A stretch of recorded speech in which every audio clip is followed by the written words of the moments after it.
তাহানিৰ ঐতিহ্যপূৰ্ণ বনগাঁও মৌজা পৰিষদৰ 1907 চনতে বকখামাৰ আৰু কালিবাৰীৰ মাজত আৰম্ভ হোৱা শ্ৰী গোপীনাথ সভা বৰ্তমান পাঠশালাঘাটলৈ স্থায়ীভাৱে স্থানান্তৰিত সভাখন বনগাঁও বকো মৌজা পৰিষদে প্ৰতি বছৰ মাঘী পূৰ্ণিমাত অনুষ্ঠিত কৰি আহিছে।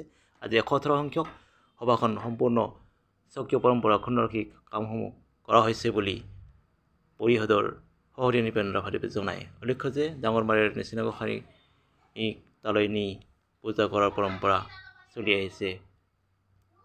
আৰু এয়া চাওক এই ডাঙৰ প্ৰতিবেদন।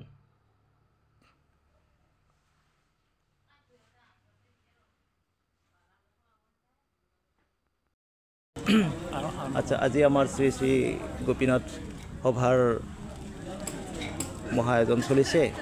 এই ক্ষেত্ৰত আপোনাৰ কাৰ্যকালত কিমানটা মানে সভা পালে, তাৰপিছতে আৰু আপোনাৰ কেনেধৰণৰ প্ৰস্তুতি চলিছে এই সম্পৰ্কে কওকচোন। আপোনালোকৰ চেনেলৰ জৰিয়তে বনগাঁও বকো মৌজাৰ এই গোপীনাথ মন্দিৰত থাকিব পৰা মোৰ বন্ধুসকল, ইয়াত মোৰ আজি 3টা বছৰ কাৰ্যকাল, বৰ্তমান কাৰ্যকাল শেষ বুলিয়ে ক'ব লাগিব।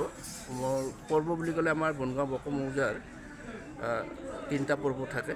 যে 3টা পৰ্ব ইতিমধ্যে মই সভা 3টা পৰ্ব হৈ গ'ল। আৰু এটা আমাৰ মা মনসা পূজা বুলি পেলাই এটা পৰ্ব আছে। যিয়ে নহওক, মই এই বনগাঁও বকো মৌজাৰ প্ৰেচিডেণ্ট হিচাপে মই কি কৰিছোঁ মই সেইটো ক'ব নাযাওঁ। কিন্তু আমাৰ আজি মাঘী পূৰ্ণিত আমাৰ সভাখন অনুষ্ঠিত হয়।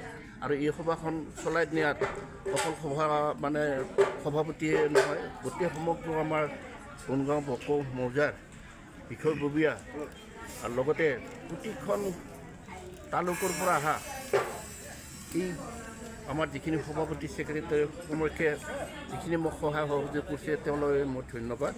আৰু আজি আমাৰ সভাখন বৰ্তমান পুৱালৈকে থকা বুলি ক'লেও ভুল নহয়, কাৰণ আজিকালি মোটামুটি 3টা-4টা বাজে। এইমতে চলি আহিছে আৰু পৰম্পৰাভাৱে আৰু চলি থাকিব। ধন্যবাদ।